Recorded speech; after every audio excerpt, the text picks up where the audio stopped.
toute l'actualité à temps réel, sur Référence TV. Référence TV, la chaîne de l'innovation. Je voudrais tout d'abord commencer mon propos par rendre un hommage à Madame le ministre de la Femme, qui n'a malheureusement pas pu effectuer le déplacement, sans doute pour des contraintes de dernière minute. Mais sa représentante est bien ici et nous voudrons lui demander de lui transmettre nos remerciements sincères pour l'attention qu'elle a toujours accordée à l'activité des femmes entrepreneurs.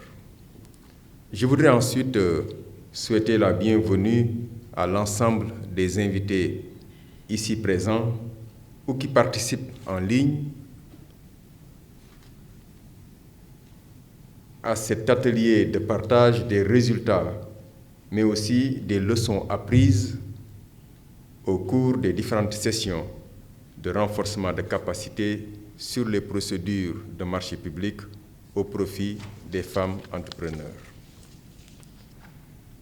La place de la commande publique dans l'économie mondiale est considérable et je n'en doute pas, tout le monde ici le sait. À travers le monde, la commande publique représente entre 15 et 20% des produits intérieurs bruts, ce qui est une masse financière extrêmement importante, très considérable. Au Sénégal, la commande publique représente entre 2,5 et 3 000 milliards par an. Et ce montant, avec les partenariats publics-privés, pourrait encore escalader davantage. Ce qu'il faut retenir dans la commande publique, c'est que les règles de transparence, d'égal accès et d'équité sont bien garanties pour tout le monde. Il est rare qu'un marché soit attribué sans pour autant respecter les principes de base qui fondent la structure de la commande publique. Les candidats, également, il faut le rappeler, disposent de voies de recours pour faire entendre leur voix lorsque les marchés qui sont attribués ne leur semblent pas avoir été réalisés dans des conditions de transparence. Donc, chaque fois qu'un marché est rejeté et qu'un candidat estime que le rejet est arbitraire, le candidat dispose d'une voie de recours au niveau du comité de règlement des différends de l'ARMP. Et de manière transparente, la question est étudiée et si le candidat a raison, il est aussitôt remis dans ses droits. J'avais, au cours d'une discussion avec le secteur privé, rappelé un de mes enseignements, ce que j'ai appris dans la commande publique. Et j'avais partagé un point que je veux encore répéter ici. Que la compétence technique, c'est-à-dire la bonne maîtrise des procédures de passation de marché public, constitue et constituera toujours un enjeu fondamental pour remporter des marchés dans l'environnement de la commande publique. On ne peut pas faire l'impasse de la connaissance. J'avais rappelé que ce n'était pas parce qu'on était riche, qu'on avait de l'argent, qu'on savait lever des fonds qu'on gagnait les marchés. C'est parce qu'on peut d'abord présenter un dossier de qualité. Quand on n'est pas en mesure de soumissionner correctement, de présenter un dossier qui, en tout point, respecte l'ensemble des dispositions du Code des marchés publics, on a peu de chances de se voir attribuer un marché. La performance des entreprises qui excellent et remportent des appels d'offres est toujours justifiée par leur capacité, leur aptitude à se différencier par la qualité de leur offre technique.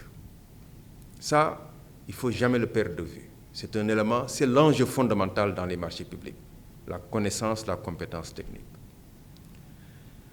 L'ambition de soutenir la percée d'une catégorie socio-économique dans les marchés publics, notamment les femmes, ne peut produire de résultats probants que si la stratégie repose sur un programme ambitieux et continu de renforcement de capacités et de transfert de compétences.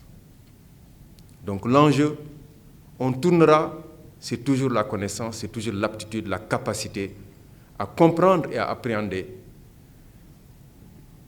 un dossier d'appel d'offres, à saisir l'essence du dossier d'appel d'offres et à savoir exactement comment différencier son offre, de manière à ce que son offre puisse être l'attrait d'une commission des marchés qui sera chargée d'attribuer le marché.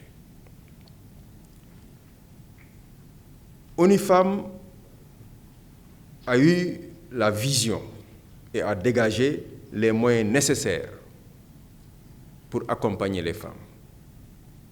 L'ARMP a saisi le message très tôt et a accepté de mettre en place un programme ambitieux de formation qui a permis d'assurer la capacitation de plusieurs femmes entrepreneurs, des centaines de femmes entrepreneurs. Je pense que c'est autour de 580 femmes à peu près, si je ne m'abuse. Je voudrais féliciter toutes ces femmes qui ont montré leur engagement, leur détermination et leur perspicacité en suivant assidûment les enseignements dispensés par des professionnels choisis, spécialistes chevronnés et reconnus de la commande publique et qui ont également une bonne compétence en andragogie. L'ARMP jouera son second rôle, celui d'intercéder auprès des autorités pour qu'un quota dans les marchés publics soit réservé à la catégorie femmes entrepreneurs. Et je suis certain que vous saurez atteindre vos objectifs, c'est-à-dire confirmer votre capacité à délivrer des produits, des services et des travaux de qualité dans les délais convenus avec une offre financière raisonnable, économiquement justifiée. En somme, nous sommes persuadés qu'aucune attente ne sera déçue avec les femmes entrepreneurs. Elles sont motivées, elles sont expertes dans leur domaine et elles ont envie aujourd'hui d'intégrer la commande publique. Car l'achat public est quand même, dans tous les pays du monde d'ailleurs, le plus grand acheteur, c'est l'État. Et si on veut développer son activité, on ne peut se passer de l'achat public. Pour exceller dans l'achat public, encore une fois, il n'y a pas d'autre voie. C'est la compétence technique d'abord, le reste vient après. Et donc, c'est sur cette note d'espoir que les femmes arriveront, quand on mettra en place un quota, à soumissionner correctement, à prouver qu'elles ont appris quelque chose d'essentiel. Comment soumissionner dans les commandes publiques? Comment être compétitif dans la commande publique? Qu'elles sauront faire cela? Et c'est encore une fois, comme je dis, sur cette note d'espoir que je voudrais vous remercier de votre aimable attention et vous rappeler la disponibilité de l'ARMP à continuer à assurer des formations. Chaque fois qu'un groupe de femmes souhaite avoir une formation dans un domaine précis de la commande publique, nous apporterons notre expertise, notre savoir-faire, notre capacité à les encadrer, à les aider. Également, nous faisons de l'appui technique.